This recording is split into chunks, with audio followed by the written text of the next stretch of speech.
Aditya Degree Colleges, leading companies లో 10,000 plus placements with 13.5 lakhs highest package. నమస్తే, welcome to Suman TV. తెలంగాణలో ట్రాన్స్పోర్ట్కి సంబంధించి development విషయంలో ఒక కీలక ముందడుగని చెప్పాలి. ఈ ట్రాన్స్పోర్ట్ని అభివృద్ధి చేసే దాంట్లో భాగంగా ఒక గేమ్ చేంజర్గా భావిస్తున్నటువంటి ఔటర్ రింగ్ రోడ్డు మాదిరిగానే ఇప్పుడు ఔటర్ రింగ్ రైల్ ప్రాజెక్టుకి మార్గం సుగమమైంది. 2023 సంవత్సరంలోనే కేంద్రం ఈ ఔటర్ రింగ్ రైల్ ప్రాజెక్టుకి ఆమోదం తెలిపింది. ఆ తర్వాత సర్వే చేయాలని చెప్పి ఆదేశాలు ఇచ్చింది. ఆ సర్వేకి సంబంధించి కూడా పూర్తిగా తుది నివేదిక సిద్ధమైపోయినట్టుగా తెలుస్తుంది. 3 రకాల ప్రతిపాదనలు, అంటే ఆ ఔటర్ రింగ్ రైల్ ప్రాజెక్టు ఏ విధంగా ఉండబోతుంది, దాని సమగ్ర స్వరూపం ఏంటి, దానివల్ల యూజ్ ఏంటి, ఈ అన్ని విషయాలతో కూడినటువంటి నివేదిక ఆల్రెడీ సిద్ధమైపోయింది.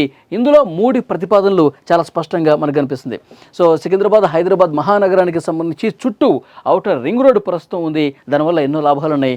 ఇప్పుడు దానికి అనుగుణంగానే ఔటర్ రింగ్ రైల్ ప్రాజెక్టుకి సంబంధించిన నివేదిక కూడా సిద్ధమైపోయింది. ఇక్కడ రెడ్ మార్క్లో ఈ లైన్ కనిపిస్తుంది కదా, ఇది ఒక ప్రతిపాదన అనమాట. ఈ మార్గాల గుండా ఒకటి సిద్ధం చేశారు. తర్వాత ప్రతిపాదన 2 బ్లూ లైన్ ఉంది కదండి, ఈ బ్లూ లైన్ మాదిరిగా కూడా అన్ని ఏవైతే ప్రధాన స్టేషన్స్ను కలుపుకుంటూ, ఆయా జిల్లాల్లో ఉన్నటువంటి ప్రధాన స్టేషన్లను కలుపుకుంటూ ఈ విధంగా మరొక రింగ్ కనిపిస్తుంది మనకు. చూడండి, డోన్, గుంటూరు, తర్వాత కాజీపేట, కొత్తపల్లి, ఇటు నుంచి వాడి, ఇవన్నీ కూడా మిగతా హైదరాబాద్ చుట్టుపక్కల ఉన్నటువంటి జిల్లాల్ని ఆల్మోస్ట్ ఇక్కడ గుంటూరు వరకు ఒక లైన్ కనిపిస్తుంది మనకి. అంటే ఇటు మహారాష్ట్ర కావచ్చు, గుంటూరు ఆంధ్రప్రదేశ్ కావచ్చు, కర్ణాటక కావచ్చు, ఇలా పక్కన ఉన్నటువంటి రాష్ట్రాల సరిహద్దులను కూడా కలుపుకుంటూ హైదరాబాద్కి సమీపంలో ఉన్నటువంటి జిల్లాలను కూడా కలుపుకుంటూ ఈ రింగ్ రైల్ ప్రాజెక్ట్ అనేది సిద్ధం కాబోతోంది. దీనివల్ల ఇప్పుడు చాలా యూజెస్ ఉన్నాయండి. ఎందుకంటే హైదరాబాద్కి సమీపంగా ఉన్నటువంటి జిల్లాల ప్రజలకి ఇది ట్రాన్స్పోర్ట్ అనేది మరింత సులభం చేసే అవకాశం ఉంటుంది. ఒక జిల్లా నుంచి మరొక జిల్లాకి వెళ్ళటానికి చాలా సులభంగా ఉంటుంది.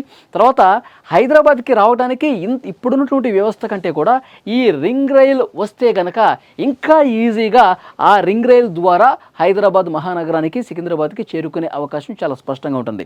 మరొక ముఖ్యమైన ప్రయోజనం ఏంటంటే యాక్చువల్గా గూడ్స్ రైళ్లకు కూడా ఇది ఎంతో లాభదాయకంగా కనిపిస్తుంది.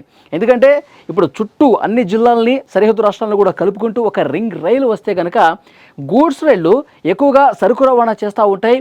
ఒక రాష్ట్రాలని దాటుకుంటూ వస్తూ ఉంటుంది. సో డెఫినెట్గా ఇప్పుడు మహారాష్ట్ర నుంచి కావచ్చు, కర్ణాటక నుంచి కావచ్చు, చుట్టుపక్కల రాష్ట్రాల నుంచి డైరెక్ట్గా సికింద్రాబాద్ రావాల్సిన అవసరం లేదు. హైదరాబాద్ లాంటి రాష్ట్రాలకు హైదరాబాద్ లాంటి ప్రాంతాలకి, ముఖ్యమైన స్టేషన్లకి రావాల్సిన అవసరం లేదు. ఏదైతే రింగ్ రోడ్డు ద్వారా పెద్ద పెద్ద వాహనాలు ఏవైతే హైదరాబాద్ లోపలికి రాకుండా ఈ రింగ్ రోడ్డు ద్వారా ఏ విధంగా వచ్చి బయట నుంచి వెళ్ళిపోతాయో, ఇప్పుడు ఈ గూడ్స్ రైళ్లు కూడా అవసరం ఉంటేనే సికింద్రాబాద్కి, హైదరాబాద్కి వస్తాయండి. అవసరం లేకపోతే మార్గం ద్వారా ఇట్లా చుట్టూ తిరిగేసి వెళ్ళిపోతూ ఉంటాయి. అంటే ట్రాఫిక్ని కొంతవరకు తగ్గించే అవకాశం చాలా స్పష్టంగా కనిపిస్తోంది. దేశంలోనే మొట్టమొదటిసారి ఫస్ట్ టైం ఇండియాలో ఏ సిటీకి లేని విధంగా, ఏ రాష్ట్ర రాజధానికి లేని విధంగా ఈ విధంగా రింగ్ రైల్ మార్గాన్ని సిద్ధం చేశారు. చెన్నైలో కూడా ఎక్కువ ట్రాఫిక్ ఉంటుంది. తర్వాత బెంగళూరు కావచ్చు, ముంబై కావచ్చు, ఇలా ప్రముఖ నగరాల్లో రైళ్లకు సంబంధించిన ట్రాఫిక్ ఉన్నప్పటికీ కూడా దానికి అవుట్స్కట్స్లో ప్రత్యేకమైనటువంటి స్టేషన్స్, టెర్మినల్స్ ఏర్పాటు చేశారు. కానీ ఫస్ట్ టైం ఒక రింగ్ రైల్ మార్గాన్ని మాత్రం కేవలం తెలంగాణకే అది వచ్చింది. 2023 సంవత్సరంలో ఓకే చేశారు. ఆల్రెడీ తుది సర్వే కూడా పూర్తి చేసినటువంటి పరిస్థితి. ముఖ్యంగా ప్రయాణికులకు ఉపయోగకరంగా ఉంటుంది. దాంతోపాటు గూడ్స్ రైళ్లు సరుకు రవాణా కూడా ఉపయోగకరంగా ఉంటుంది. దాంతోపాటు ట్రాఫిక్ కూడా చాలా వరకు తగ్గించే అవకాశం ఉంటుంది. దీనివల్ల హైదరాబాద్ చుట్టుపక్కల ఉన్నటువంటి ప్రజలకు కూడా, ప్రయాణికులకు కూడా చాలా సేఫ్గా, వాళ్ళకి ఆ వేగ భారం కూడా తగ్గుతుందండి. చాలా వేగంగా పోవటం, దూరాభారం కూడా తగ్గే అవకాశం చాలా స్పష్టంగా కనిపిస్తుంది. ఇది నిజంగానే ఒక గేమ్ చేంజర్ అయ్యే అవకాశం కనిపిస్తుంది. ఈ రింగ్ రోడ్ ఏదైతే ఇప్పుడు ప్రజలకి చాలా అందుబాటులోకి వచ్చి ప్రజలందరూ కూడా దాన్ని చాలా బాగా ఉపయోగించున్న పరిస్థితి ఉన్న నేపథ్యంలో ఈ రింగ్ రైలు వస్తే తెలంగాణకి ట్రాన్స్పోర్ట్ డెవలప్మెంట్ విషయంలో ఇది నిజంగా ఒక గేమ్ చేంజర్ కాబోతుంది.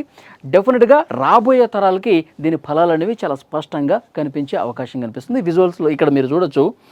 ఇక్కడ ఇటు గుంటూరు కావచ్చు, మహారాష్ట్ర, ఈ ఆంధ్రప్రదేశ్ కావచ్చు, మహారాష్ట్ర కావచ్చు, కర్ణాటక కావచ్చు, చుట్టుపక్కల ఉన్నటువంటి రాష్ట్రాలని కలుపుకుంటూ ఈ రింగ్ రైల్ అనేది ఏర్పడబోతోంది.